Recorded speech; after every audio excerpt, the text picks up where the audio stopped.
Chers amis, bonjour, rebonjour sur la chaîne de la télévision du Mahon Meir. Dans ces journées où le deuil, la peine, l'émoi, la frayeur, l'anxiété engagent chacun de nous à une réflexion profonde, à une remise en question, il est bien évident que nous devons essayer de comprendre, surtout lorsque l'information nous approche. Lorsque la Yediya, c'est-à-dire la connaissance, l'information connue avec laquelle je me conjugue, m'entreprend au plus profond de mon être, je ressens, je sens. Les sentiments m'entreprennent, l'émotion me ravage, parce que j'ai eu cette information. Et lorsque l'émotion, le sentiment m'entreprend et me ravage, alors après la Yediya et les Regashot, il y a le Dimion, nous disent nos sages, c'est-à-dire cette imagination, non pas pour simplement rêver, non, bien sûr, mais parce que l'information qui m'est arrivée, qui a entraîné, généré ces sentiments pluriels, eh bien va illustrer dans ma pensée un certain nombre de choses. Alors il y aura, comme la dernière fois nous avions parlé, les élèves de Rabbi Akiba, où l'illustration sera la reconnaissance du drame et la déflagration qui les entreprend en voyant le renard sortir du temple. Alors nous sommes confrontés à une réalité, bien entendu, nous illustrons cette réalité parce que les sentiments nous entreprennent. Alors, illustrer simplement dans la peine et le désespoir, mes élèves me disaient hier, où fuir? Entendez-vous? Où fuir? Il n'y a pas où fuir.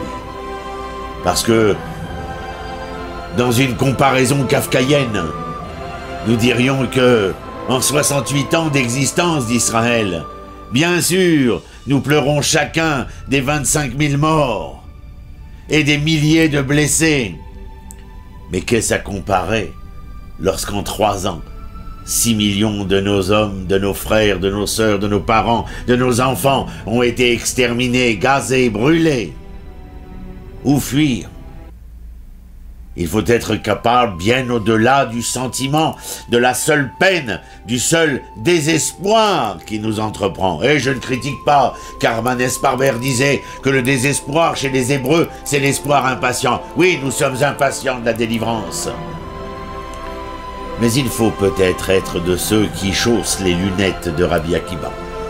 C'est-à-dire que non seulement dans le Dimion, l'illustration de l'événement, il y a cette illustration qui vient m'illustrer le dommage du présent et la peine que cela provoque et surtout ce désespoir, mais il y a aussi cette vision avec ces lunettes-là qui me permettent non pas seulement de reconnaître la peine, mais de ne pas tomber dans le désespoir. J'ai le droit d'avoir peur, mais la peur n'a pas le droit de devenir la maîtresse de mon être. J'ai le droit d'être en colère, mais je n'ai pas le droit de tomber dans l'œuvre de la haine, bien entendu.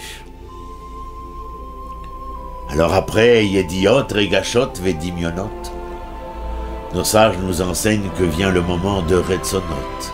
Ratson, cette volonté. Volonté de quoi? Vous savez que la volonté en français tire son origine dans la velléité, c'est-à-dire le choix possible entre le bien et le mal. Oui, la velléité me propose le choix entre le bien et le mal. La volonté devra choisir, ou le bien ou le mal. Mais il y a plus que la volonté en français. Il y a la volition. La volition, c'est la capacité que nous avons à réaliser ce que notre volonté a choisi dans la velléité. Ce n'est pas philosophique, croyez-moi. C'est la réalité dans laquelle nous sommes confrontés. Et cette volition, eh bien, m'oblige à réaliser volontairement. Réaliser quoi? Ce que nos sages appellent après la Yediya, le Regesh, le Dimion, le Ratson. Eh bien, le Maaseh. Qu'allons-nous faire? Allons-nous rester quoi? Allons-nous rester pantoums? Allons-nous ne rien faire? Parce que, emprisonnés dans la peur, dans l'angoisse, dans l'anxiété, dans l'insécurité. Ce que nous apprennent nos sages, c'est Emouna Vebitachon. Emouna, vous m'avez déjà entendu le dire, dont la racine sémantique est Aleph Memnoun, Amin, Eman, Emet, comme disent nos sages, c'est-à-dire la confiance, la fidélité, la vérité. Oui, soyons confiants, soyons fidèles à ce à quoi nous croyons. Soyons de ceux qui veulent affirmer envers et contre tout la vérité du projet divin sur terre. Rappelez-vous, chaque fois que l'information m'entreprend, je réagis par des sentiments, des émotions.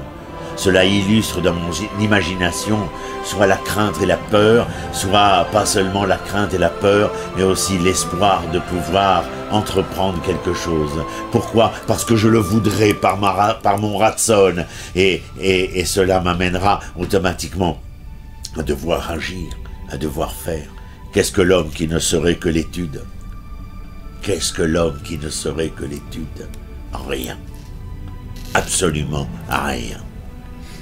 Si l'étude ne devait pas devenir le maasé, c'est-à-dire l'acte et l'action. Je vous y engage avec nous. À très bientôt. Shalom, shalom.